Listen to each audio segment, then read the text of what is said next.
सपनों को बस्ते में रख कर चले हम, उम्मीदों के पथ पर घर से चले हम।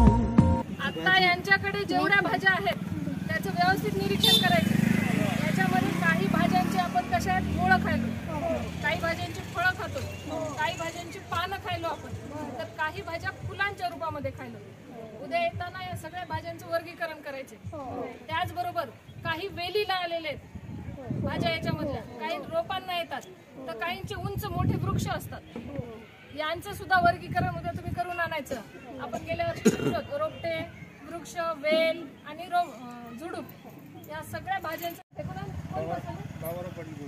बाबराव पाटील गावते। आणि हे किती किलो आहेत? 12 गट इथं आहे आणि वर काही स्लॅबवर आहे ना?